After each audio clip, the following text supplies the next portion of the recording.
So good afternoon. Welcome to the African PhD Scholars Network. My name is Dr. Genevieve Bosah, and it's a pleasure to have you here today with us for our Mixed Methods seminar, where we'll be discussing different aspects of mixed methods. And we have a guest with us, Dr. Femi Bolaji, who will be sharing his experience and also explaining about mixed methods. Today, we want it to be interactive, so we will have a part where we would start with conversations, but I'd just like to do a short introduction to APSN, who we are, what we offer, and some of the activities we've had in the past. I haven't been able to collate all of them just because I want us to spend time today talking about mixed methods. And then I would also invite you, if you have used mixed methods before, just let us know in the chat. We'll talk about the ethics, we'll talk about the challenges, we'll also talk about why it is important. But I'll share my screen and I'll just talk to you in a few minutes about the African PhD Scholars Network.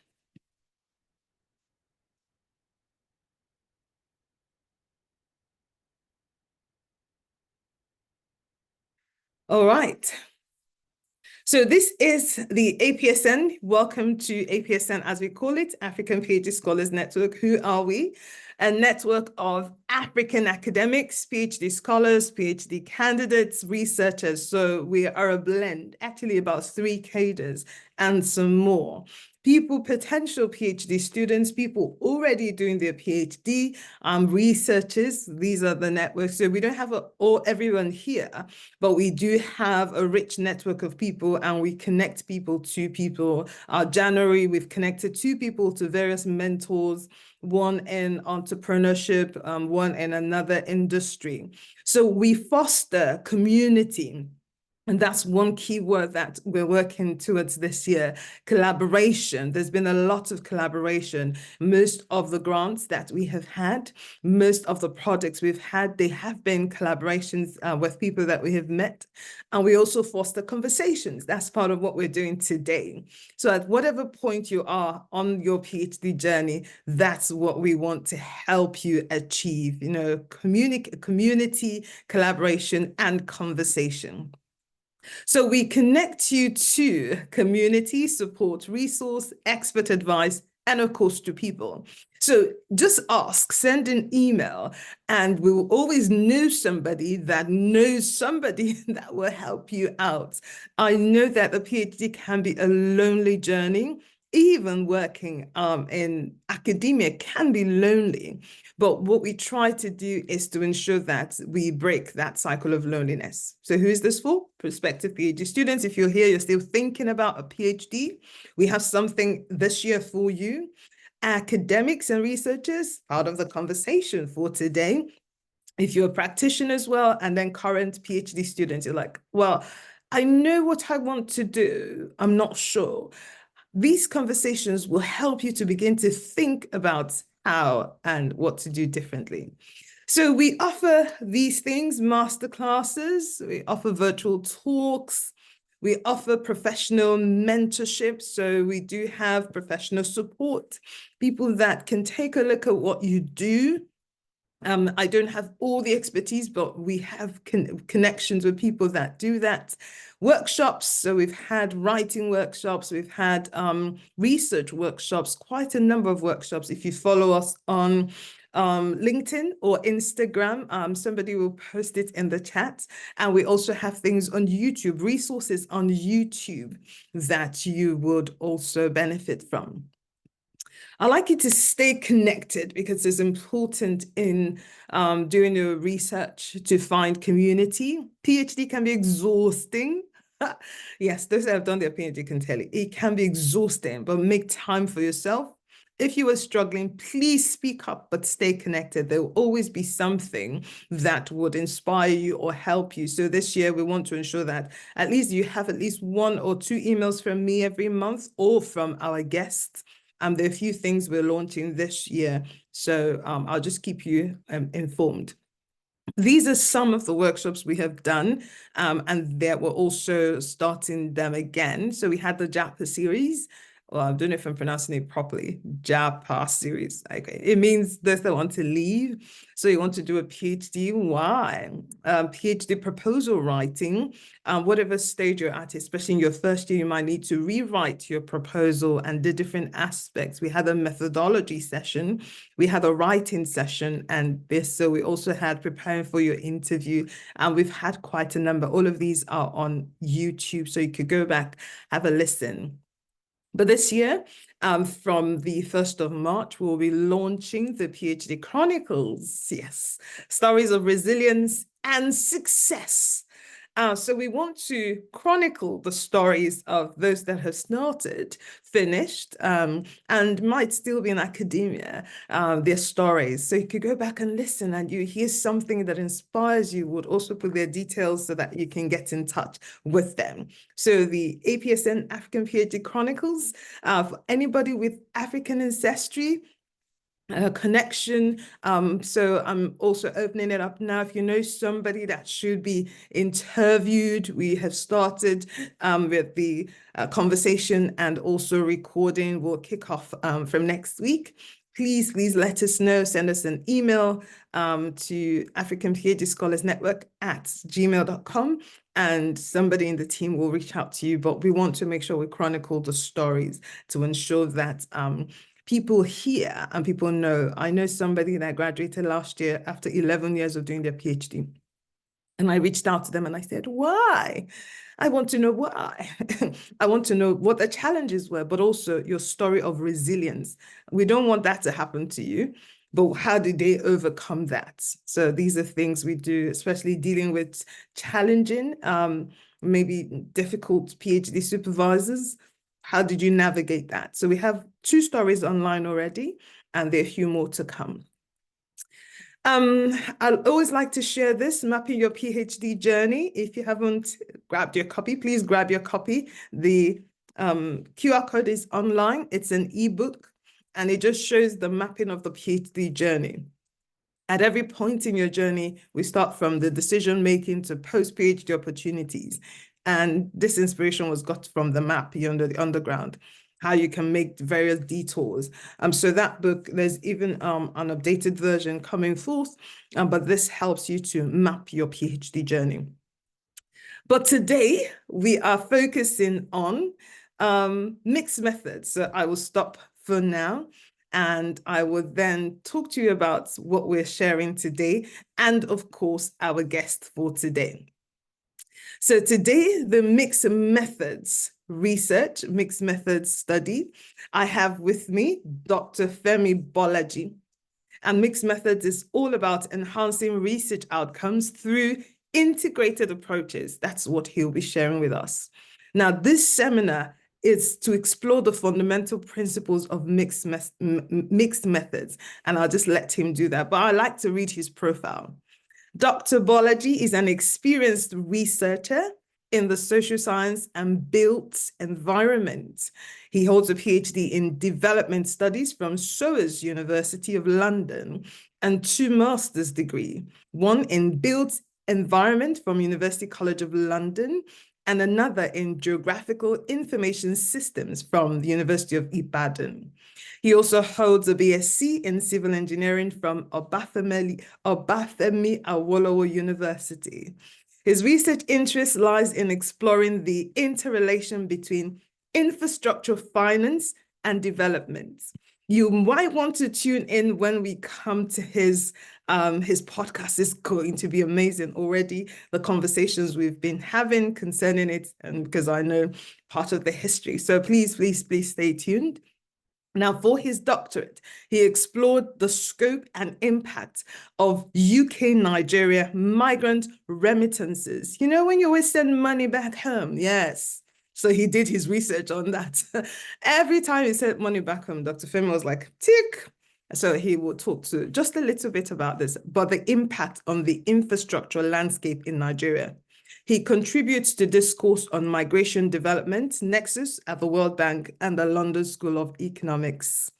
Dr. Bolaji is a chartered civil engineer and development finance specialist with experience in developing, delivering, and evaluating capital infrastructure. in UK and Nigeria. And it is my pleasure to welcome him to our conversation today. So I would just add him. Dr. Bolaji, welcome. What a pleasure to have you with us today. Thank you very much, Genevieve. Thank you. It's a pleasure to be here as well. And I commend every one of you who's given up the weekend to be here. And it will be beneficial, I'm sure. And we'll try and make it interactive such that we learn from one another. It wouldn't just be myself or Dr. Bosah who's sharing from the experiences. We would like to capture experiences as well. And hopefully everybody would leave better than they came. Thank you. Thank you. Oh, that's amazing. So just before he kicks off, I also invite you to, again, please let us know where you're joining us from. Let us know what stage you're at, because once he finishes his presentation, we'll ask a few of these questions. It will help us with the Q&A and with the interaction. If you have any questions, please put in the chat. We'll also call you up if you'd want to speak later on. But now I will hand over to Dr. Femi Bolaji to take us on the talk today. Over to you now. Thank you. Thank you. So I'm going to share my screen. I'll talk us through slides. And so we can make the most of it, I would suggest that if we have questions, we make a note of them. And then we will afterwards have a time of discussion with Dr. Bosah. And also, I've said to her, rather than present a case study of a research I've actually carried out, it probably will be beneficial to you to hear your stories and hear how you're designing your researches, and we could make a case study out of that. I think that would be more beneficial to us considering the time that we have. So thank you, and here we go. So that's me. I'm a civil engineer by background, but over time, I've ventured into the social sciences. The reason is there's a clear link between the infrastructure project and the environment in which that project is conceived and delivered. My specialisms are capital infrastructure projects. That's the major projects. Usually in the last 20 years, they've been mainly in transportation and sustainable infrastructure delivery.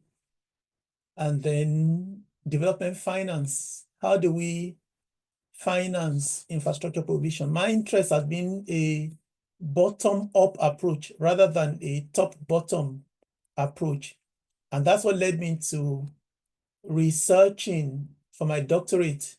How can migrants, the money that people like me send back home, could we leverage that money to provide infrastructure facilities in our countries of origin? And I made some very interesting discoveries, which are quite different to the popular rhetoric about leveraging remittances for the production of public goods.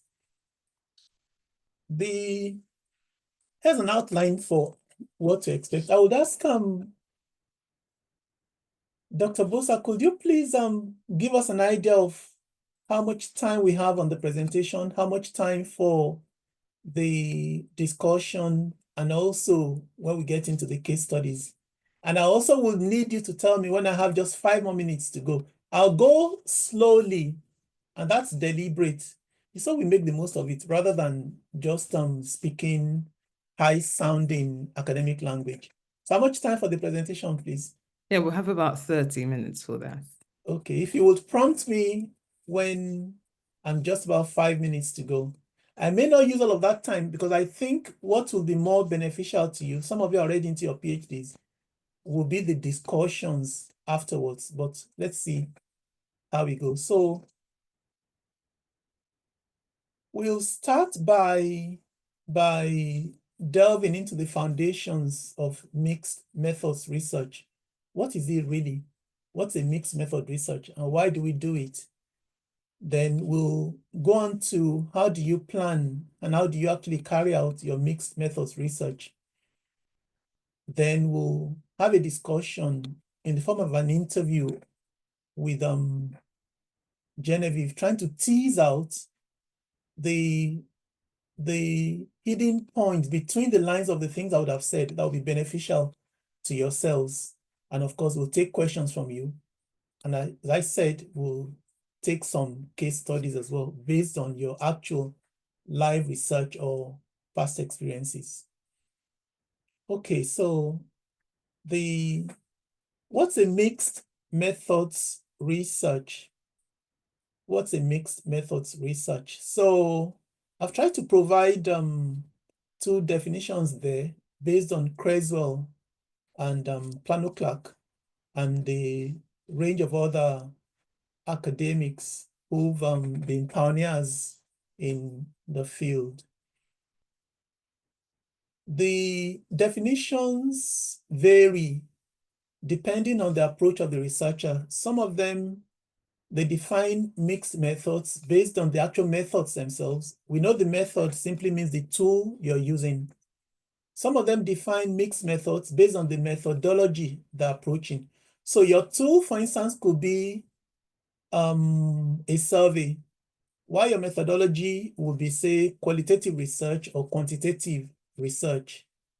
So various researchers define mixed methods or have defined mixed methods based on the method, based on the methodology they're approaching, based on the research process itself, the process they're adopting, or based on their viewpoints. How do they see the world? How do they see the world? Is also, you'll find definitions based on contested terrain as well. But for the purpose of this presentation and our engagement, I will simply focus on a definition that combines methods and methodology and philosophical orientation. We'll talk a little bit about theoretical frameworks or paradigms in a bit. The most frequently used name today is mixed methods research, and that's associated with the SAGE Handbook of Mixed Methods in Social and Behavioral Science. So in a nutshell, in the mixed methods research, the researcher gathers evidence within a single investigation, that's within a single study or a series of studies. And why do they do that? Why don't they simply gather either quantitative data or qualitative data?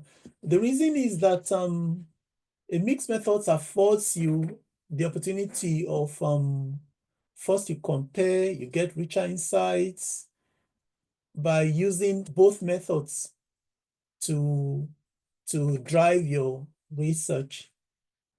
Also, when you combine your research, we're going to see in a little while, that it gives you benefits which you don't get if you are simply using one method in isolation. So a quantitative research, for instance, you want to find out what's the average age of PhD students who've ever attended the University of London. That's fairly straightforward. But once you start to be interested in nuanced meanings, then you want to be able to segregate. All right, most of them came straight off their masters. Most of them were in their 20s to 30s. But then occasionally you found those of them who are 40s. Why? Why did they wait? What's the impact that funding has had? How many of them finished? You're unlikely to be able to get meaningful conclusions or findings from or answers to all of those questions if you simply serve them a questionnaire and ask them to tick ABC or do you likely need to get them into an interview? Then you're getting into the realm of qualitative study. Okay, let's to put some context to mixed methods research. So I've said your research is either quantitative or qualitative, but then sometimes you would combine the two. So let's give some context to what I've said by looking at some examples of mixed methods research. Okay, so a health behavior study, say you want to find out among adolescents, the exercise behavior. How do they exercise? Say there's a group of adolescents in, say, the first year of university, or maybe the last year, maybe in sixth form. You want to find out about the exercise behavior. You want to find about exercise behavior. You could simply serve them. So you could gather a sample, serve them a questionnaire, and ask them questions like, how many times do you exercise in a week? How long does your exercise last? Or you could ask them questions like, where do you exercise? And you would have A, B, C, or D. I do it at home. I do it in the gym. This is where I do it. Does it cost you? What do you pay? You could ask all of those questions in a survey. But then I think you'll get more nuanced meanings if you are to get them into groups. So for instance, you would aggregate them into groups of, say, those of them who are, say, 16 to 17 or 18 to 19. And then you will have focused group discussions, because you might find out that the motivation of one group is different to the motivation of another group, which you will not be able to tease out in a questionnaire because you simply couldn't provide options of A, B, C, and D when you're researching behavior. So for such a study, a mixed methods approach will be very beneficial. Or say you are conducting an educational outcomes research. So your university has introduced these new teaching methods.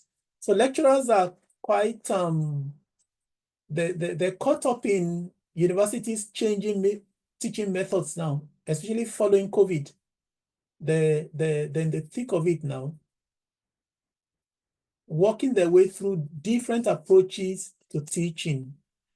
And you want to assess the educational outcomes. You want to assess the impact of the new teaching method on students. I doubt that you could simply serve them a questionnaire and you will get the answers you need. You will, of course, look at the test scores. You will look at the exams. How well have they done? So before you introduce the teaching method, how did they do? How many of them graduated? How many of them had distinctions? How many of them had 70% and above? But the things you can't find out are things like, did they really enjoy this new teaching method? Okay, the scores may say that they didn't do as well. But why? Why? Until you get them to start talking, and get them to start talking in groups where they're comfortable to share, where they're not self-conscious, you won't be able to carry out your assessment to inform an evaluation of the new teaching method which you have introduced. So that's another example of a situation where a mixed methods approach will be very beneficial. Or a community health needs assessment. You want to identify prevalent health issues in a community. You could use surveys to identify, is there a headache? Do people have high blood pressure? Is there diabetes?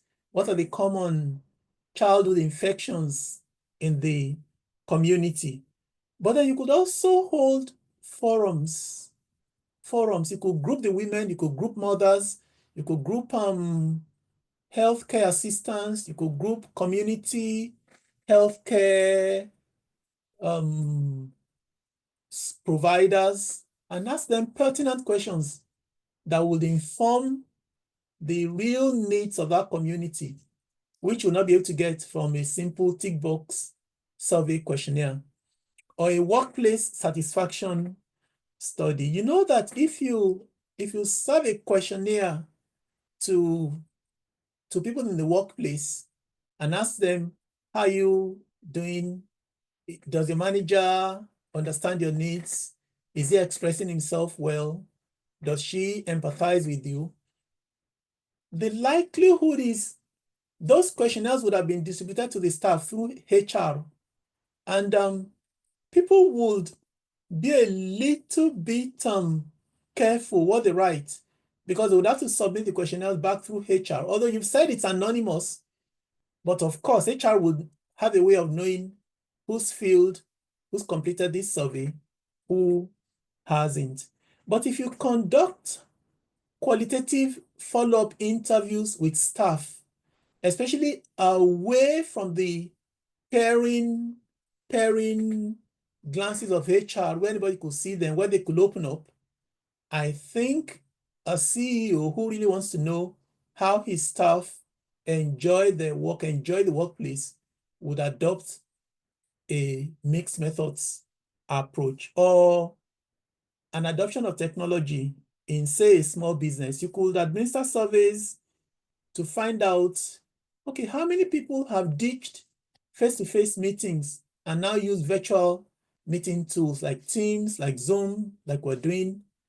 But then you would also need to ask the business owners, why? What's the incentive? Why have you really adopted?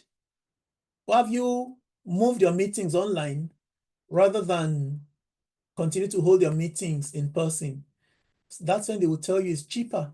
That's when they will tell you the attendance is greater. But they would also tell you the issues though. So because you can't, behind a screen, there's only so much you can detect from body language. That's almost lost completely. From gestures, from when people pose, from the countenance.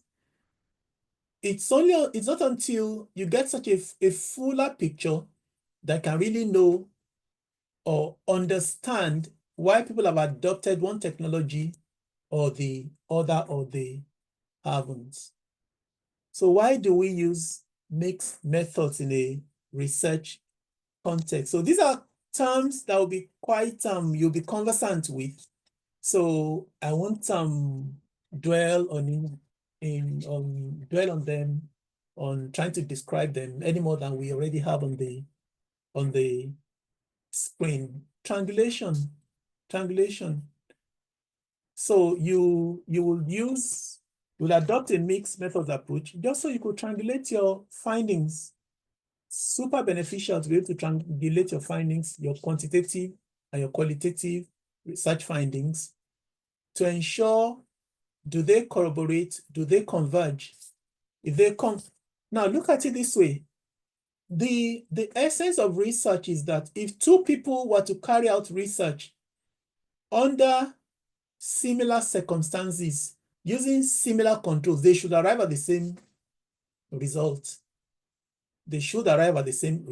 But if you now try two different methods, one person goes in with questionnaires, the other person goes in with, say, interviews or any of the other methods we'll see in a bit, and then you don't have corroboration or convergence of the findings, it tells you to pause.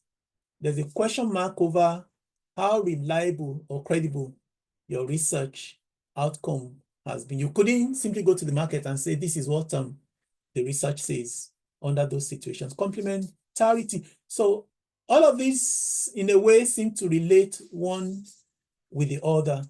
So complementarity, you want elaboration, you want enhancement, you want illustration, you want to be able to I'll tell you an experience I had. By background, I told you I'm a civil engineer, but then I went and did further studies in the social sciences. So if I was discussing a concept and my supervisor said, now you need to analyze this situation. Where I was coming from, analysis was simply numbers. There were equations, and in 5, 6, 7 steps, you're done. And that was my approach to analysis. But time and again, they would say to me, you've left us hanging. No, we need to know more. We need you to draw out the meanings. So a mixed methods approach, that tells you I was more used. I lived in a quantitative world, but then there was another side to the world of a researcher. Development, you can use the results from one method to develop or inform the other method. So we'll see that in a bit when we start to talk about research design. So what you get from your survey, many times as a matter of fact, sometimes you do the quantitative before the qualitative. Sometimes you do the qualitative before the quantitative. It just depends on the context of your study. But you can use the findings from one to inform or develop a follow-up study, and of course, expansion. The breadth, the range, the scope of the research can be further expanded, we would say, if you use them more than just one methods. Mixed methods, the use of mixed methods are relatively recent, as we can see. It was in 1959, it was Campbell and Fisk in their study in the United States. They introduced into the study qualitative and quantitative data, and they started to make a case that it would be beneficial not just to report research findings having used just one approach, but also to be able to use different approaches, collecting data using different methods. So they went quiet for a while because people are suspects. No, researchers are suspects about introducing nuances and feelings and emotions into the research mix.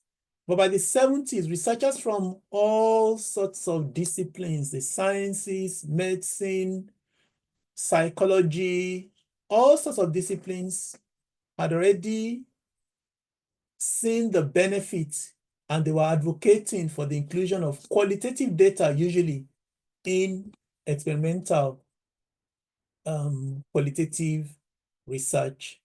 We can say a number of them. I'll provide you with a fairly exhaustive list of references at the end of the presentation, which should be useful to those of you who are carrying out further research. And then by the 80s, so there was by the 80s, efforts from researchers in all sorts of different fields, the efforts converged, and mixed methods became mainstream, gained mainstream adoption. I would say that even then, it wasn't until much later, I know for a fact that even up till the 2000s, mixed methods were still a bit of a novelty in research, but they've since gained mainstream acceptance now because of the benefits. I would say that not all research situations benefit from mixed methods. For some researches, you simply use a quantitative study. If all you want to do is to know the breakdown of voting patterns, for instance, you simply look for the voting records, analyze them. You know that in the South, this was the voting pattern. In the North, this was the voting pattern. But demographics, this age voted Labour, this age voted Conservatives. You can, or you could simply use a quantitative study for that. But if you wanted to know why did the women not vote for a woman presidential candidate, you will need to do more than just serve them questionnaires. You will need to use all sorts of other methods to be able to make any meaningful deductions from the queries and the answers they give you. Okay, so we know that research is governed by theory, and they govern the expectations regarding the study, they govern the conduct of the study, they govern the assumptions, the paradigms. And as I hinted at before, there has been considerable debate about the suitability of mixing methods before they came to become mainstream. So if you tried it before, you are trying to mainstream the alternative. But ever since then, ever since these arguments and debates, reached a peak, and people started to understand the perspective where others were coming from, then they gained mainstream acceptance. If you are carrying out quantitative research, by default, they're deductive. You're simply looking at variables, hypotheses, you're questioning, you're collecting data, you're simply analyzing them. But if you're carrying out qualitative research, the inductive, your approach is inductive. Your approach is inductive. You're trying to say grounded theory, for instance, where you don't start off with an underlying assumption or theory, but as you walk your way along, you could weave your theory into it, or your theory could actually emerge from the research process itself. So mixed methods combine the two. It's a pragmatic approach. It's a pragmatic approach. It's complementary rather than opposing. So you shouldn't find your findings shouldn't be opposed in a way that you can't make meaningful inferences or generalizations from your study. Okay, so that's the first part. I did say we will try and introduce some mixed methods research, and then we'll go on to the second part. How are we doing for time, Genevieve? Okay, to go for it. How do you plan and conduct a mixed methods research? How do we plan and conduct one? And I've said a mixed methods research is simply a quantitative and qualitative research. Okay, so the design simply means, how do we at the very beginning decide how we're going to collect data, how we're going to analyze them, what are the procedures we're going to use, how are we going to report our findings? That's what research design is all about.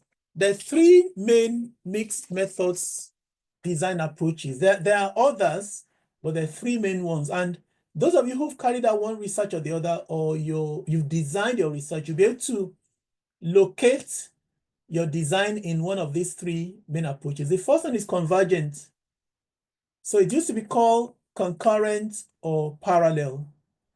And what happens there is the researcher intends to bring together the results of both the quantitative and qualitative data, so you can combine or compare them. So you can compare or combine or compare them. So that's convergence. Usually you would run the two at the same time. So you could run the quantitative and the qualitative together if you so desired. So that's the convergent design. It's unusual. Usually I would think you would use a convergent design approach where, say, your research already, let's say you're following up on another research, and when you read a research publication, they would say areas for further study. So if you had the benefit, say, of a study that already had carried out surveys, carried out interviews, and you're continuing from where they started, but it's a brand new study, that I would think you will benefit from a convergent study design. You don't really need to go and disaggregate and start the quantitative studies and the qualitative studies all over. There's also the explanatory design. Usually this will be in two distinct phases. So first you will collect quantitative data.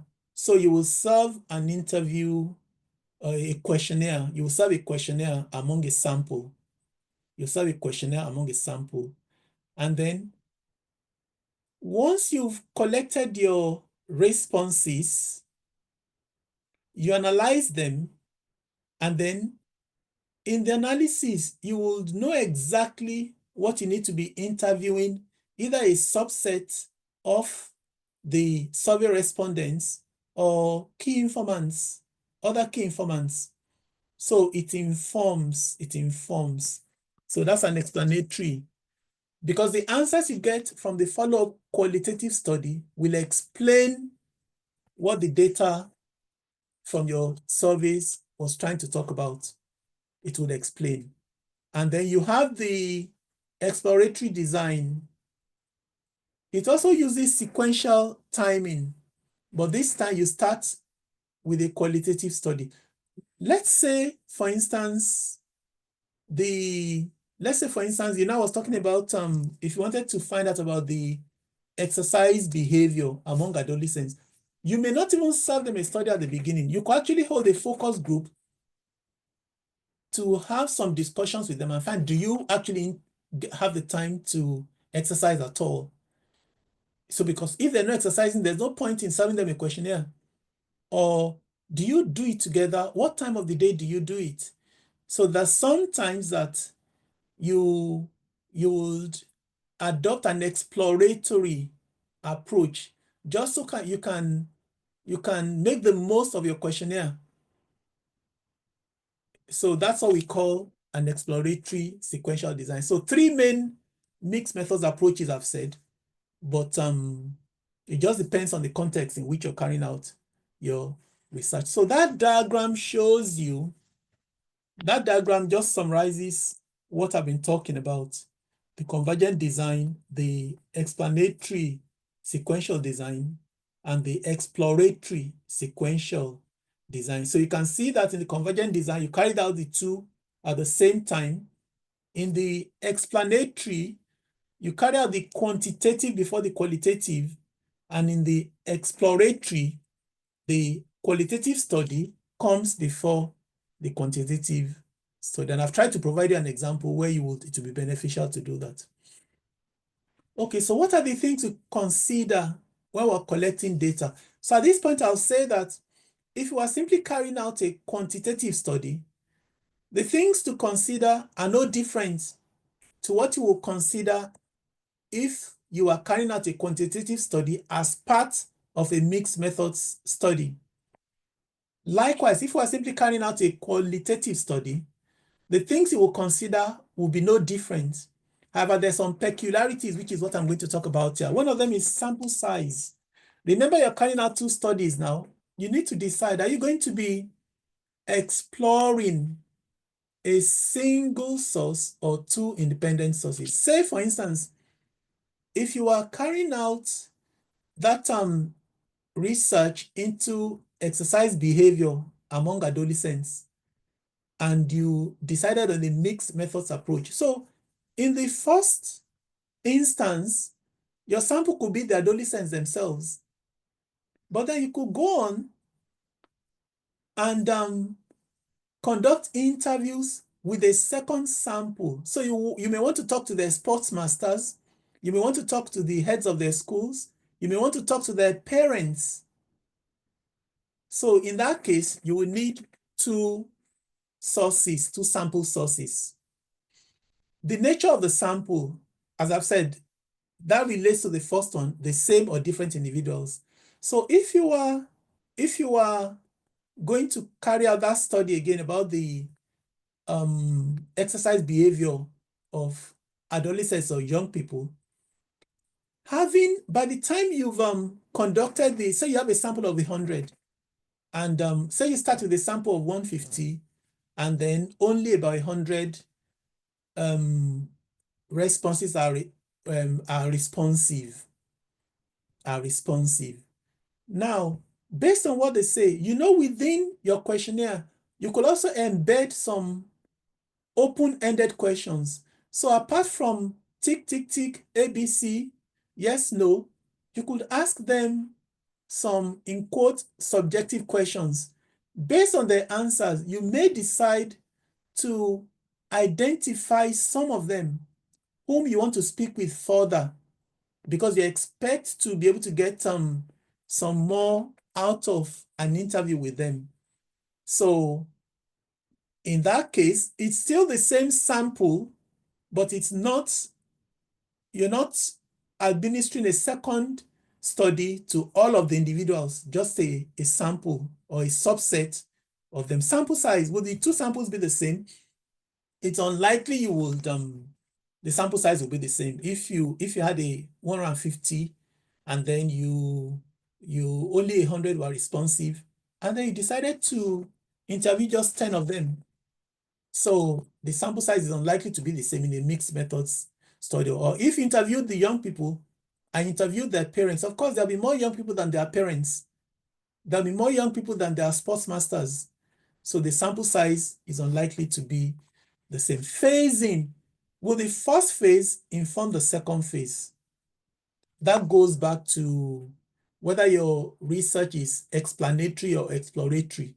Will the first phase inform the second phase? And then your operational questions. When you set out your overall research question, you need some sub-questions to operationalize your study.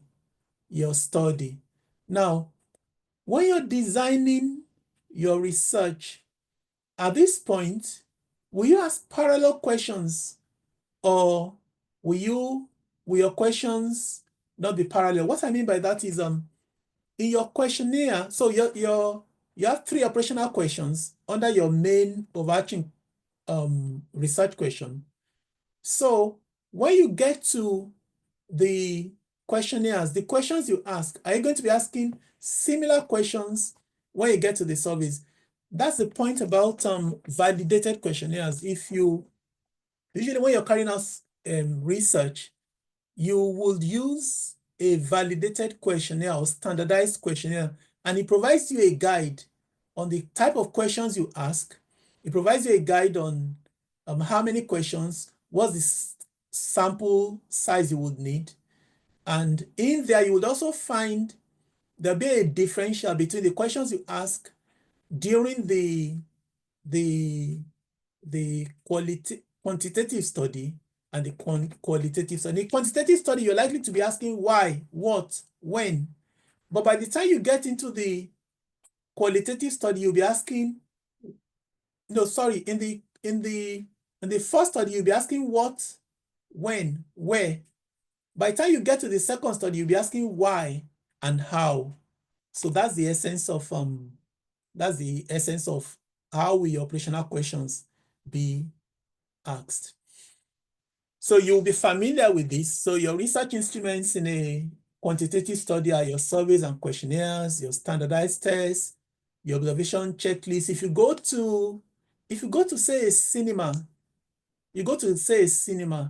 and you want to see how many people come alone, how many people come as a couple, you could simply have an observation checklist. And so 1, alone. Second person, tick, tick, a couple. Third person, they came in a group. So that's quantitative because you can analyze it using statistical methods. And then, of course, you could use experiments or controlled trials. An example comes to mind. If the common cold, it's said that the common cold will usually run its course or its cycle in so many days. So that's why the GP will say, don't come in if you had a cold. But then there's this drug manufacturer who's come up with this new drug and says it surely will cure your cold. How are they going to prove it? if the GP's position is that you don't need to treat it, just stay home, drink chicken broth, and you'll be fine. So what a quantitative researcher would do in this case is he will run a controlled trial. So he would have two samples within the same experiment. So to one sample, he's going to give them this new drug. So they have a cold already. They have a cold already. He's going to isolate them and give them this new drug as prescribed. Then he's going to find another sample. They have a cold, but he's going to give them a placebo. Now, the placebo, they will think they're being served a drug, but the reality is it's just chalk. It's just bulky material. There's nothing in it. There's no active ingredient in it. Then they will record the condition such that, say, after 5 days, you see who's recovering. Now, if you find that after 3 days, both of them have recovered equally, then you start to query, was the drug really beneficial? But if you find that the sample that received the new drug, they recovered fully in 3 days, they could return to their lives in 3 days. But the other sample, it took them 7 days. They recovered. It didn't kill them, but it took them 7 days. Remember, they thought they were taking a drug. It was just chalk. So you know that we need to look, we can actually look into this drug. It seems to speed up recovery from cold. So that's all in the realm of science. It's the qualitative studies.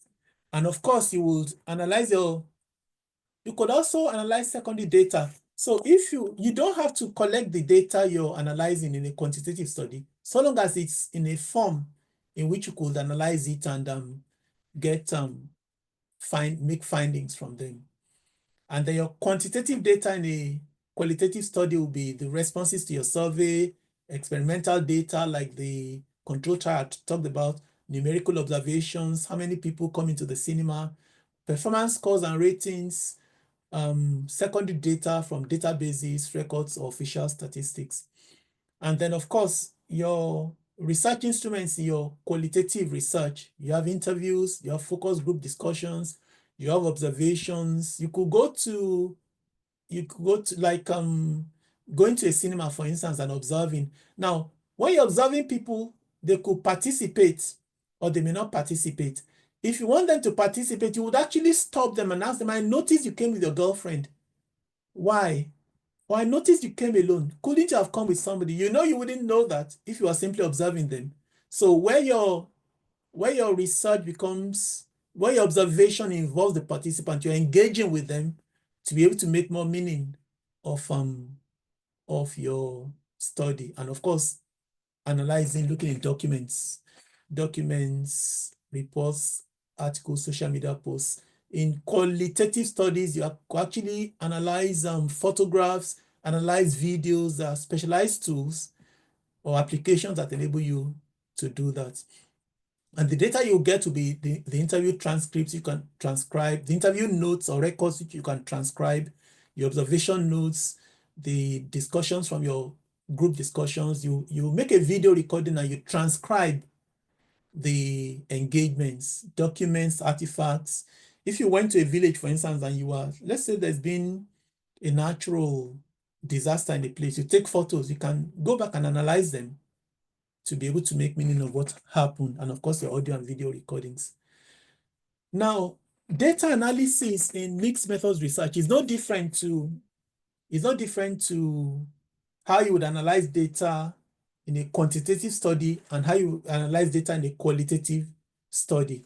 But because you're carrying out a mixed methods research now, your goal is to be able to integrate them and analyze them in a way that enhances the depth, the validity, and the robustness and conclusion from your study. So for instance, if in your survey questionnaire, you could have some open-ended questions. You won't be able to analyze those in SPSS. You won't. You will need to collect those and go and analyze them in in vivo or one of your applications that you can use for qualitative data. So there are different approaches. We won't go into that because it starts to get technical and to eat up our time. You could have a thematic analysis, you could content analysis, you can compare with statistical testing, data transformation, and you can try and correlate both your qualitative and quantitative results. The other thing to note is that you need to, we haven't talked about it, but you need to know, you need to make a note of how you gather your sample. Do you gather them randomly or it's not random? You need to make a note of that because that would influence the kind of analysis you can carry out, especially quantitative analysis. If your sample was not gathered randomly, the best you'll be able to do is mix descriptive statistics, mean, median, mode, because then you couldn't really start to analyze for variance or start to do all of those fancy stuff, test for significance, if your data, if your sampling method was not random. So, but that's another discussion altogether. How does the researcher ensure validity and reliability in mixed methods research? It's not too different from how you would ensure if you are carrying out one study and not the other. How accurate are your study's findings? How credible are they? How trustworthy? So you will know, for instance, if your studies are giving you diametrically opposed findings, you need to go back and look at your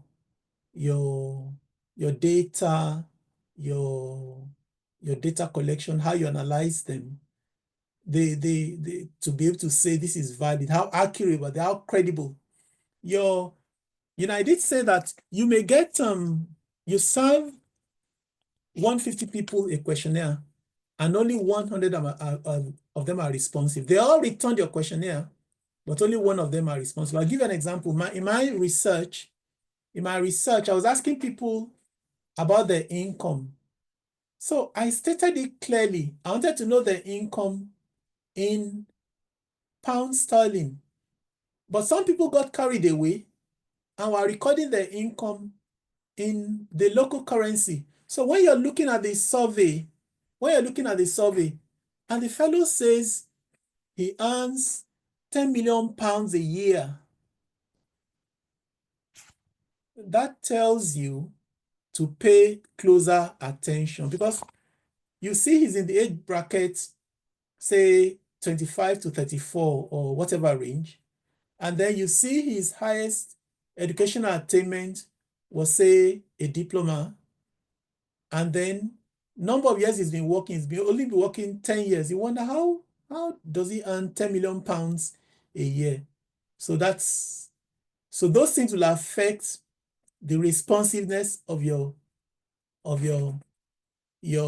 responses you get. So in that case, you simply know he made a mistake. It should be Naira. That's fine. But there'll be some entries you'll not be able to resolve by yourself without affecting the trustworthiness or credibility of your survey responses. So if you were to analyze them that way, it's unlikely that your studies will be the findings will be valid. They'll just be all over the place.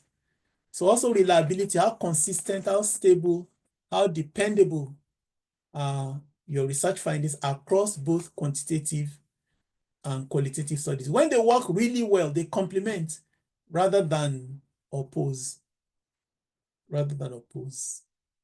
So make sure you keep detailed documentation, member checking, pilot. Pilot testing is particularly good because what you would do is if you wanted to survey 150 people, try surveying, say 15 of them, the same sample of your population in a pilot.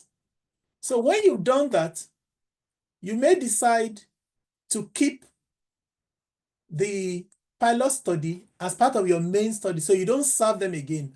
But if from your pilot study, you realize there's a need to add some additional questions. Of course, you include your pilot in your final study. So pilot study is very important. Ethics. Ethics is ethics cuts across both quantitative and qualitative research studies. I think we'll wait until the questions and answers to see what particular ethics questions you may have. But the main considerations are the informed consent. You need to let them know what the study is about. You need to assure them of confidentiality, and they'll be anonymous unless they agree, or unless the study is such they cannot be anonymous. If, for instance, say the Department of Education wants to, has commissioned you to carry out a survey or a research of school heads of schools in all schools in a borough, they cannot be anonymous because that's the employer. They want to know what their views are. So you can't guarantee them anonymity in that situation, which you would if it was a slightly different context. Of course, your data has to have integrity. We've talked about that. You must minimize harm, aim to minimize harm to your participants. Say, for instance, your research is in say, counseling and psychotherapy, say, and you get into interviews, and the questions you'll be asking them will bring back old memories, will reopen old wounds. You need to know how you're going to deal with that in the research process. So upfront, you would have made provision on how you will deal with that in the event that were to happen. You minimize harm to yourself as the researcher as well. If you're going to, let's say you wanted to see, you are studying cooking methods, for instance, and you go into people's homes. Each home has its own peculiarity. You'll be putting yourself at risk in some homes. They could have a dog, they could have a cat that scratches. The fellow himself may be a psycho. So those all are things that are dealt with, whether you are conducting a quantitative study whereby you are handing out questionnaires at the bus place, at the bus stop, or you are going into people's homes to go and interview them. And of course, there must be transparency in the integration. You mustn't use the findings in one study to try and cover up a discrepancy in the first study. There must be transparency in the integration of your data. Now, I started by saying that mixed methods are not suitable in all situations. They have their limitations. Even when they're suitable, they have their limitations, as they can be time-consuming and resource-intensive. We see this in master students, for instance. The time you have is just one term, one semester to get your dissertation done. Hence, these days, many schools say, just do a systematic study or systematized study, because they have an idea the kind of problems you could run into if you're trying to do a mixed methods study. But I would think at PhD level, you have ample time to be able to do that. Also, there can be methodological inconsistencies depending on what you're researching. So some phenomena may not lend themselves readily to one form of research approach or the other. If you're researching, if you're conducting interviews, and you're very, very, very, very particular about body movement, about nuances, about silences, about what's happening in the environment of your key informants and how that affects the responses, you're unlikely to benefit from a mixed methods. You're unlikely to benefit from sending him a questionnaire, him or her a questionnaire in that case.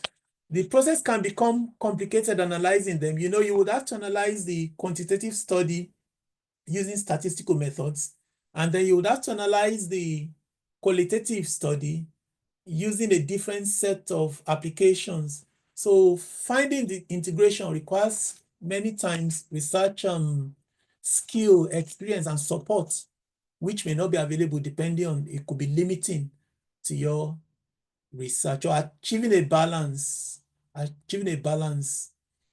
if one study says one thing and the other study says another thing, it could be because it's on account of your bias where you had contact, the kind of questions you ask them. You ask them leading questions, and the questions you ask them, they're not backed by the surveys they completed when they were just by themselves. So you may struggle to achieve a balance there. And then, of course, you may struggle to justify adopting a mixed methods approach if all the person who's commissioning you wants is just facts and figures. And why would you ask him or her to go down the route of a mixed method study? So that's a limitation.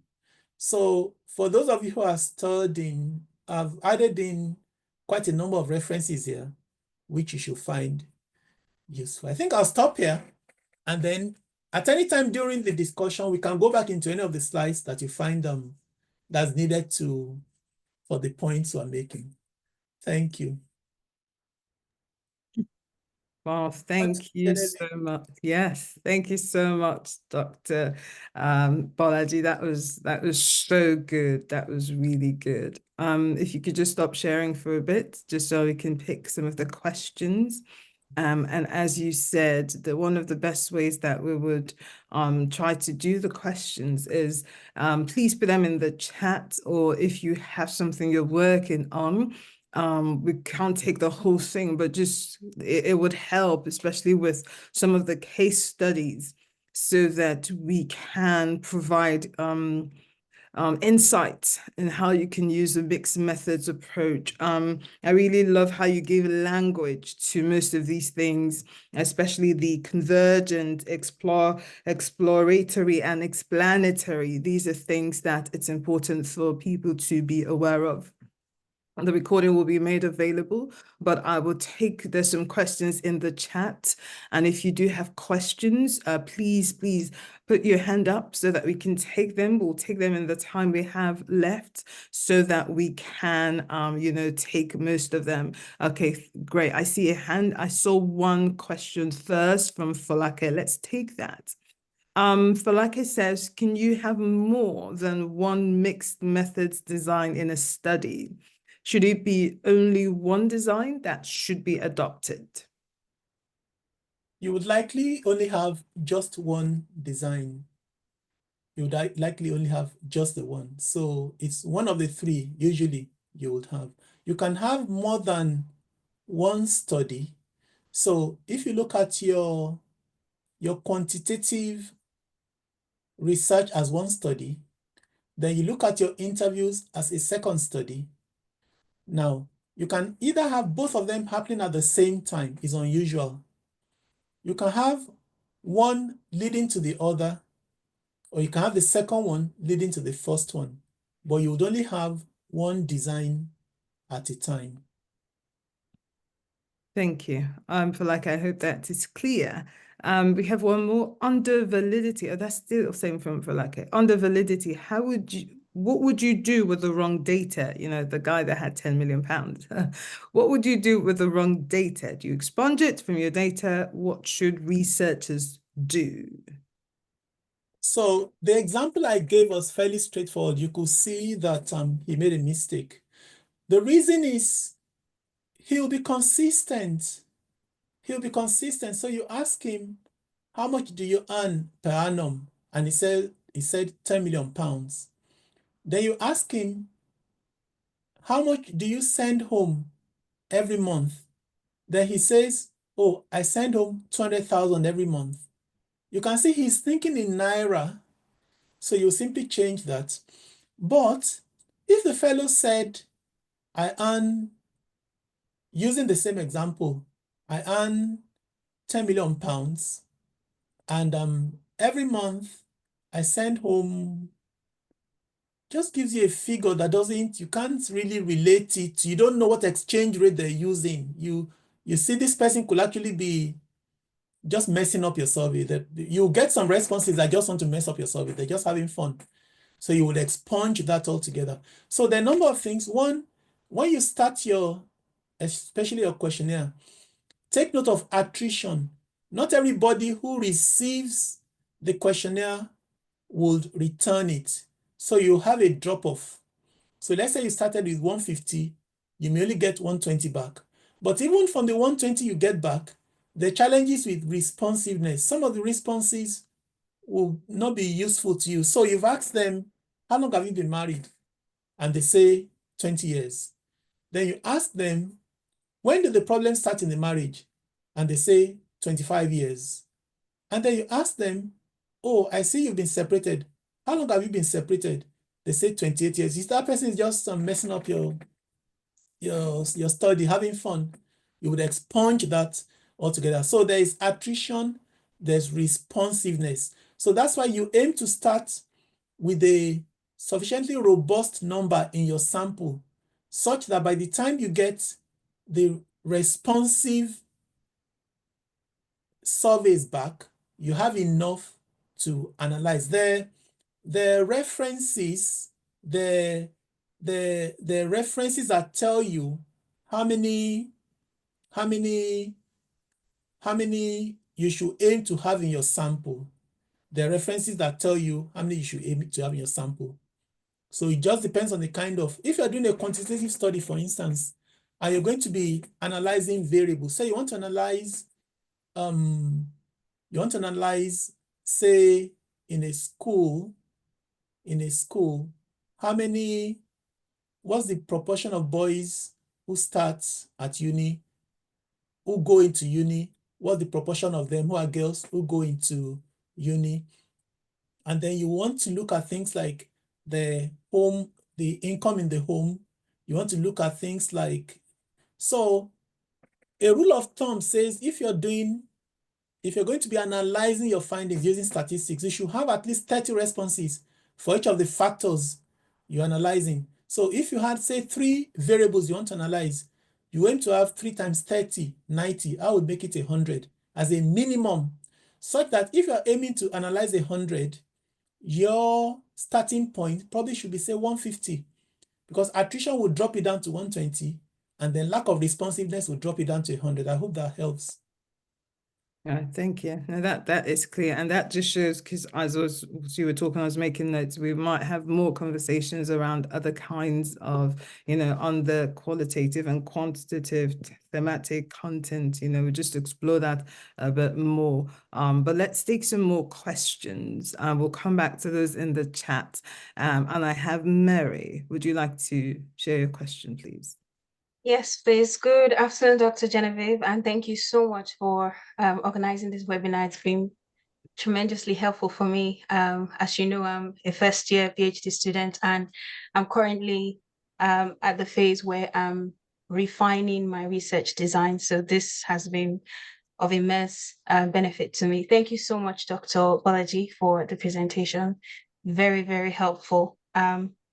My question, and I'll just give a bit of a context before I go to my question. So my research is investigating how institutional frameworks, ecosystem dynamics, and individual factor, the interplay between these 3 elements, how they affect female entrepreneurial participation and success in high growth sectors. And I'm looking at a cross-cultural context between the UK and Nigeria to uncover some insights that could have policy implications.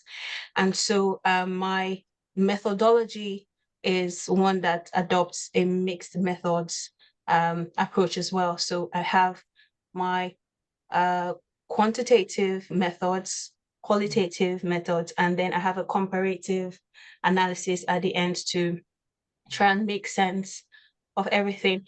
And so my question is, because I was listening intently to your presentation about the what distinguishes one from the other and how they both combine, and the integrative approach for the mixed methods approach. And I'm wondering, if you were in my shoes, I know this is a bit of a how would you go about designing or refining this methodology that I'm thinking of embracing or deploying? Okay, so I think, let me say this up front. When you're designing your research, note that at the end of the day, you don't expect a paradox. So a paradox simply means your findings are not valid for some reason. So the quantitative study has told one story, but the qualitative study has told another story. So if I were you, because I want to be doing a comparative analysis, my questions would likely be parallel. So look at it this way. Your overall research question, do you have your overall research question now? Yes, I do. Okay, so break it down into usually three sub-questions. Those are your operational questions. Then determine who would be receiving, do you know who will be receiving your questionnaire? So I'm looking at female entrepreneurs at ideation and early stage, as well as at the growth stage. That's the early stages of scaling. So those two levels, female entrepreneurs, those are the main respondents I'll be getting, that will be receiving my questionnaires. Okay. Secondary respondents would be key players within the ecosystem, entrepreneurial ecosystem. So investors, policymakers, banks, agencies like that, to also get their perspective on what kind of ecosystem supports available to female entrepreneurs in these two stages. So I would think that would be a qualitative study. So I would think they are the ones with whom you would use an interview. But the point I'm trying to make is the sort of questions you ask your primary respondents, make sure they are related in a way to the questions you ask your secondary respondents, so you can compare like with like. Is that helping? Yes, it is. So you can compare like with like. So if you've asked them questions at the early stage about the skill, about the background, about the interests, so I would think you'll be asking the institutional operators about the enabling environment they create, how they judge skills, are there subjective considerations they use. So there'll be a little bit of overlap when you start to analyze. So, but if you ask different questions altogether, there'll be nothing to compare. There'll be nothing to compare. So that's why we use validated questionnaires. If you look enough, you may find a validated questionnaire. A validated questionnaire is one that's been used in a research, and it's standardized, it's been peer reviewed. That would be the starting point for your own study. Without actually getting into the detail of what you're doing, we wouldn't really know exactly how to guide you, but at least pay attention. I think you need parallel questions in a way. You need parallel questions in a way such that your findings, you can relate them. Thank you so much. It's very helpful. Thank you. Thank you. And also, I know that, yes, because we don't have all the time now, but, you know, most of what he shared, and especially if you go back, you can see how some of the designs will help, and then ask your supervisor. Your supervisor might also help to cast or shed some light on that. And when we talk about his own, just very briefly, I'm looking at time, we'll talk about his own case study, just to touch on it, and in the podcast. You would see some similarities because he also looked at two different contexts, you know, remittance from UK to Nigeria, but then also think about, you know, the female entrepreneurs, where are they based? They're both in both countries, there's different contexts. So think about all of these as you are designing your methodology. But it sounds like a very interesting project, and we look forward to hearing more about it. Awesome. So we have some more questions, and I have Michael. Michael, please I know that's a virtual hand, so I don't feel it hurts yet. Let me just take the question. One second. Let me just take this from Mr. Meckham. It says, greetings, Dr. Femi. Thank you for your presentation and insights. Would you say that mixed methods is now mainstream? Thanks, Meckham. Definitely, it's mainstream now. Once the psychological wars had been, the theoretical framework wars had been fought and won, mixing methods is now mainstream. Because look at the example I gave. If you wanted to analyze the US election outcomes, for instance, it won't be enough for you to say that in the swing states, so many women voted this way, so many young people voted that way. You would want to know why. So if for instance, the Democratic Party were to commission you to do a research, a forensics of the elections, they want to know why. So think about quantitative studies answering the questions what, when, where. But think about your qualitative studies answering the questions why and how. It's a complement of all of those findings that enrich our research outcomes, I would say. Right. Well, I like that. Thank you. One more, just before I take Michael. Is mixed methods the same as triangulated? I believe that was on the first slide when you talked about triangulation. So could you expand a bit more on triangulation and how that is complementary? Okay, so triangulation is not mixed methods. I did say that mixed methods is simply quantitative research plus qualitative research. That's not triangulation at all. Triangulation is just one of the things you consider. It originated from navigation, and it involves using multiple points of references. So imagine if you are traveling in a boat or a ship and you're taking your reference to the harbor, not just from one point, but from 2 points. At any point in time, as you go closer to one point, you should also be getting closer to the other point. Isn't that obvious? So let's say there's a harbor or a dock.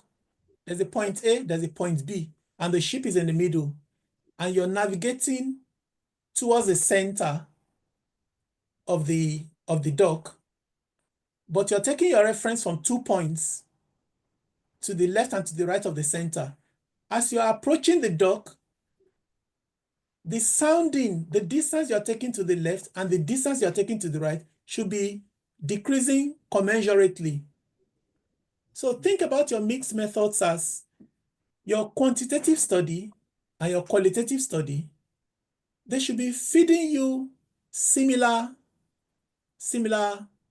outcomes. That's your triangulation.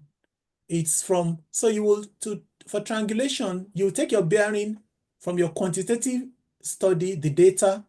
You take your bearing from the qualitative study, the data, the results you're getting from there.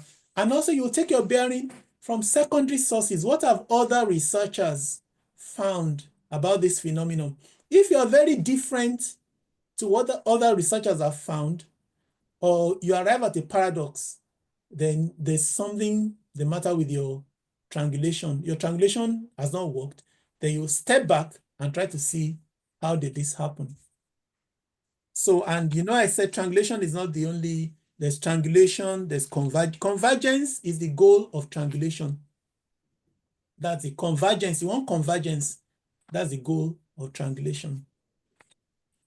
Thank you. Oh, that's really helpful. I believe that was helpful to, I think that's Omololu. We have one more question, but let's take Michael. Michael, please, would you like to go for it now? Okay, thank you so much for the presentation. It's very engaging. My name is Femi. I'm with Michael, and I popped into the program, and it was very engaging. Yeah, thank you so much.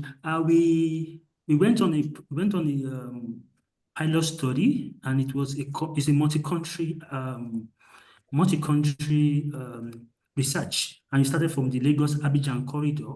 We were trying to investigate trade facilitation, food security, and we interviewed we shared questionnaires with the major agencies there, the Nigerian Customs, Immigration Service, Quarantine Service, and some transporters. But now, in trying to get the population of the study is one case at a time because it's unknown. And for instance, when you approach them in Nigeria Customs, they'll just tell you, give me 10 questionnaires, that's what we can fill. When you go to Ghana will tell you, okay, I can only fill 15. When you go to the one in Ivory Coast, they'll tell you, oh, sorry, we cannot fill more than 5. So when you look at putting them together, and there are different questions. So when you look at the whole customs for the 5 countries, you might see that they're not more than 30. For immigration, they might be even 20. For the quarantine, maybe they are even 30. So how do we analyze these questionnaires? And how can we even give it the right methodology that will fit into this study? Thank you so much, sir. That's a very good question. You start with your population. You start with your population. What's the total population? So all of those agencies, what's the total population that you are going to research or study before you start to get samples from the population? What you've described to me, I don't think you should be relying so much on questionnaires or a quantitative study. I think interviews will be more beneficial in that case. That's my gut feeling. So what that means is, because what they're doing, the 10 questionnaires they collect from you, they're going to give it to people who will provide you with the answers with the answers they want you to hear. That's what they're going to do. They're going to give those questionnaires to people. They're not allowing you. It's not even it's convenience on their part, not on the part of the researcher. So your sampling is you set off to have a purposive sample size, but they've scuttled that because the convenience is on their side now, not on the side of the researcher. So I would think that your population will be all of these agencies. That's my gut feeling. Your population will be these agencies. And then you will see which ones of them have parallel duties. If you arrive at, say, 50, for instance, and for reasons of scale and resources, you can't interview all of them. I would think, find out which ones have parallel overlapping duties, and then maybe you decide to interview one and not the other. And then say to them, we want to interview, say, 3 to 5 people within the organization, rather than them taking questionnaires away. But you'll find a way to bury into the questionnaires so your questionnaires will be semi-structured. The structured part will have those questions you wanted people to answer in questionnaires. Tick, no, yes, A, B, C, D. Then you get to the semi-structured part and ask them open-ended questions. I think you have a more responsive research that way than starting off with questionnaires. So what you found out now, you found out something very important. You found out that your questionnaires are not going to reflect the situation on ground. That's what you found out because of the peculiarities of those societies in which you're carrying out your research. I hope you have the time to actually go back, and I hope they will listen to you when you say now you want to interview them. We try to interview them, but the security, they always say no. In fact, the one we even interview, they say no recording, you start writing. So we tried to, yes, so it was a tough one. But we did the semi-structured one. So there are some they wrote something, they jotted some down. They don't have to agree to recordings, Yeah. They don't have to agree to recordings. But if you reassure them that it will be anonymous, if you reassure them, if you're able to get them away from the office to a place where nobody is peering over their shoulders as they speak, or if you have been in interview situations where the person I was interviewing said, okay, at this point, this is off record. You can't quote me. If you quote me, I'll deny. But this is really what happened. So, and the interview was such, I needed to report the person. I needed to say it was a director general, for instance. I needed to say this was what this person told me. So that information she divulged was for my benefit, to help me make meaning of what had happened, not to be reported against her name. You have a very interesting study. I wish you well. Thank you, sir. Also, Michael and Femi, I also want you to know that when you encounter such things during research, that doesn't mean there's a problem with the research. That means you're finding something out. And in your write-up, also include what you have found out, that you found out that in certain organizations or establishments, there are gatekeeping tendencies that prevent from. So it could be a cultural thing, it could be an organizational thing, but it's part of research. Whatever you find out during research is part of research. It's not failed. It's just, it shows you we need maybe more training, more understanding. So the way he talked about the purposive sampling being scuttled, yes, talk about it. And then what does that tell you?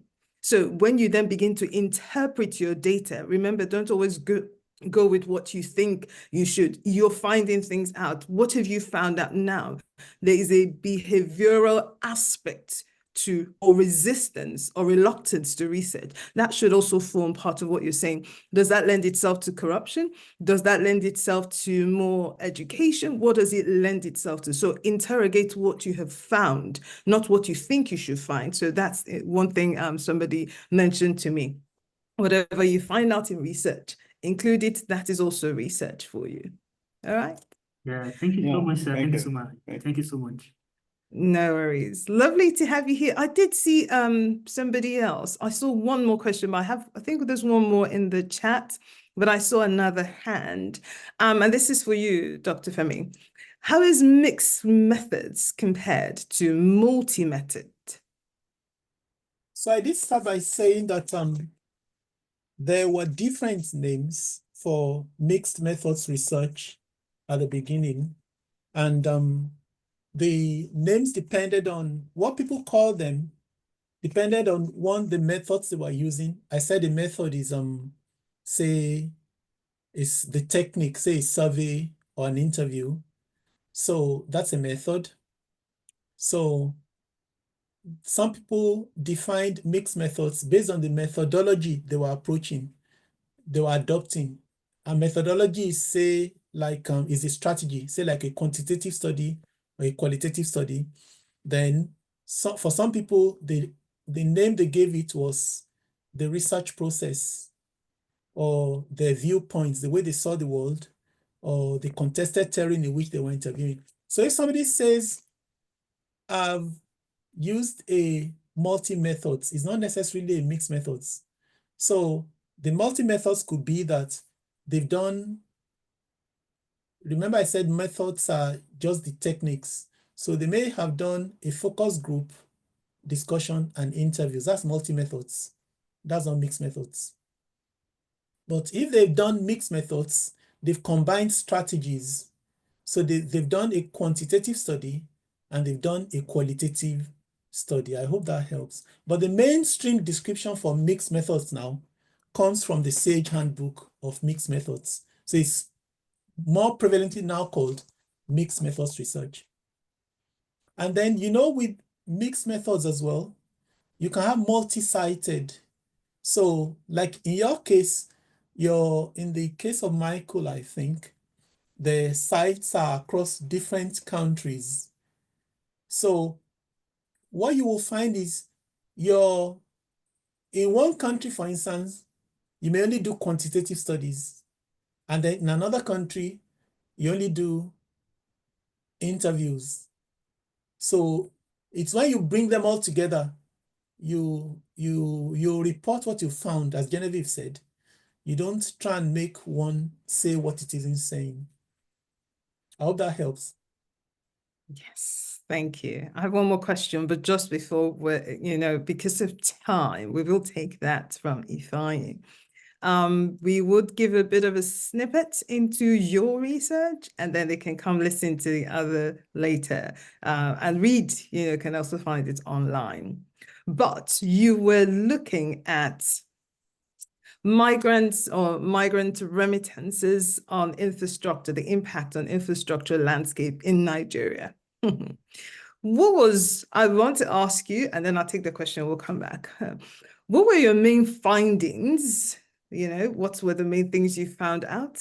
And what's the shocking thing that you found out in doing this, in looking? I know one time when you were still writing that we discussed it, you talked about the amount of money that is being spent or being sent across, let's say, the border, across continents. And we'd like to hear about that, but now I'm just saying it's like teaser for people so that they can come back. So just ponder, and we'll take this question, we'll come back to that.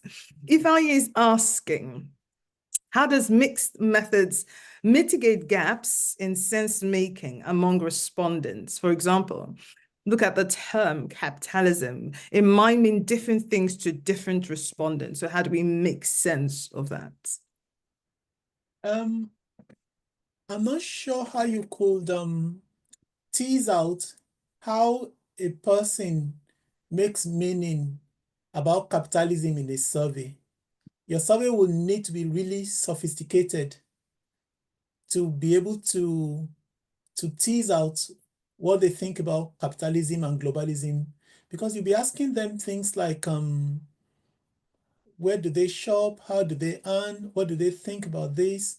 I think to make meaning, you would read the realm of qualitative studies. That's my view.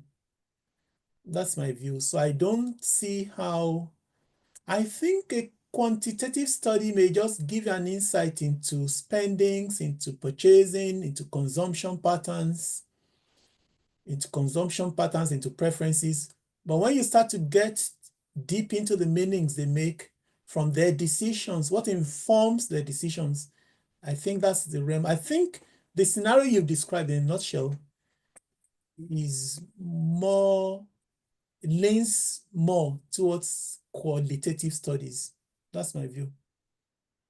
Okay, thank you. And sense making is actually a term in corporate communication, so I don't want to enter that because that will lead me to a different theory altogether. But thank you. Can we use multi-methods in a single method research? This is from Hijab.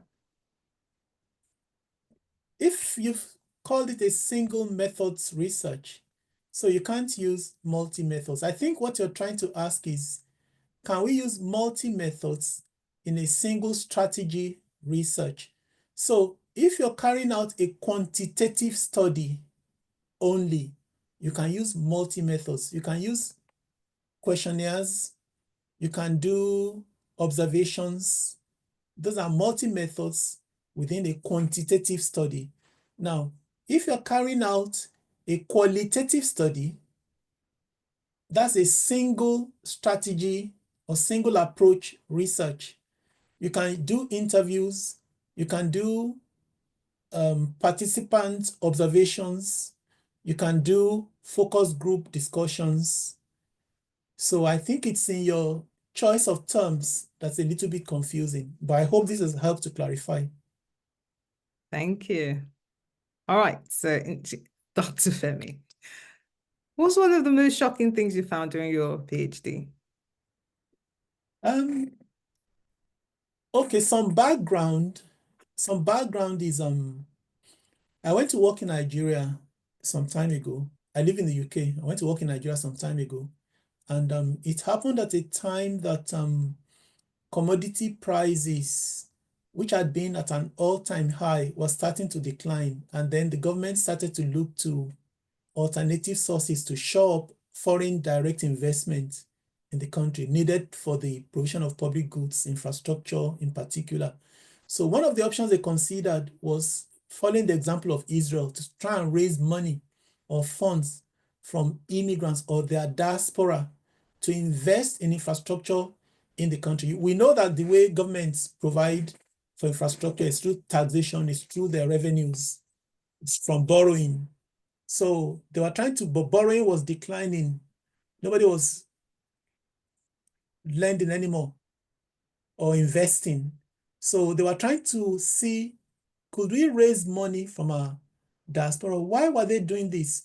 The reason was from about 2014, 2015, 2016, the monies that migrants sent back home, for instance, to Nigeria, Nigerian migrants all over the world, in the US, in the UK, in migrant destinations, was exceeding the country's annual budget.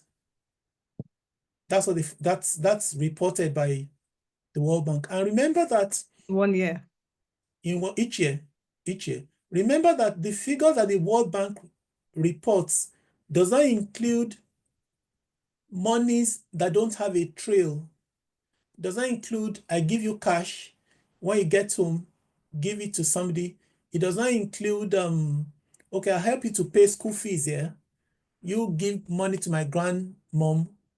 So we believe generally that the figures that are reported by the World Bank, you can double them easily to know the flow. Now, most of that money was thought to go towards consumption, to paying school fees, to supporting the family, buy food, health needs. However, the country, what the government was trying to do on the rhetoric of a lot of noise about remittances, especially being pushed by the World Bank, was that, look at it this way, if you could convince these people sending this money to add, say, just 10% more to the money they send, now, that means you would easily get at least a tenth of your national budget, which you could spend on, say, infrastructure, and then you will repay the money. And then the argument was they'll be happy to do it because they want to help to develop their homeland. So that was the basis for trying to leverage money from migrants or the diaspora. And there was a lot of noise about it. And the country actually did a pilot, and they raised $300 million in 2017 from migrants, and it sold out easily, quickly. So what my research aimed to do at the beginning was to develop a framework whereby governments in developing countries could use this framework to borrow money, to raise money from their diaspora abroad. So that's the basis for my research, using monies from Nigeria to the UK as a case study. And the UK, Nigeria, for instance, at that time was the 5th largest recipient of remittances all over the world, and from the UK. So after countries like China, Pakistan, India, Nigeria was quite high in the remittance flows. So that's why I set out to do that study. But what I found was this. First, I found the monies people are sending home isn't just for consumption. They're sending money home to renovate the family house. They're sending money home to acquire properties, to buy land. They're sending money home to build schools for themselves to run. They're sending money home to all sorts of uses. Also in their hometown associations, in their old schools, they're sending money home to help their schools, to help the people they left back. So you could aggregate all of those monies into 3. The first was consumption or familial purposes. The second was for social purposes. If you send money to your home school, you don't expect a return on it. But they're also sending money home for investments, to build a house, to start a business, to build a school, to build a hospital, which they will run as a business. Now, this is what I found. First, I found that the monies they sent home to build a house, to buy a house, to build a hospital, I found they couldn't repatriate that money at interest, at profit. So if you sent home £10,000, by the time you built a house and you collect the rent, your return on that £10,000, even though interest rates are higher in Nigeria, because of volatility of the currency exchange, you didn't get your money back. So that's telling me that how is the government going to be able to convince people to send money home? To do that, they will need to guarantee them that the money they send home, they'll get a return in foreign exchange. But then there's no loyalty, because anybody can do that. You might as well go to the capital market and raise funds and guarantee the return. That's the first thing I found. I find again that the people, they don't necessarily want to do the business of government for them. They're more concerned about the quality of life of the people they've left behind. And when they go back themselves, the quality of life they would have. So I found the government has and the private sector, they have a number of diaspora themed financial instruments, diaspora bonds, and special trusts in some banks. They weren't patronizing them. That's what I found. So I find that and they weren't patronizing them because, one, there's structural challenges in the country that make you hesitant to want to invest. As a matter of fact, I found out that once they've got over the rush of I want to build the house, I want to build the house, some of them actually start to disinvest and to sell off that asset. So I found out that the structural issues in the country have to be addressed. Trust in the government. The government does not trust its diaspora. The diaspora does not trust the government. So that trust is a two-way bridge that needs to be made possible. It's non-existent. Yeah. Then I also found out that the migratory pressures, the push factor, as long as the push factor is there, people want to leave. Push from whom? Push from the homeland, from, say, Nigeria to the rest of the world, to the developed world.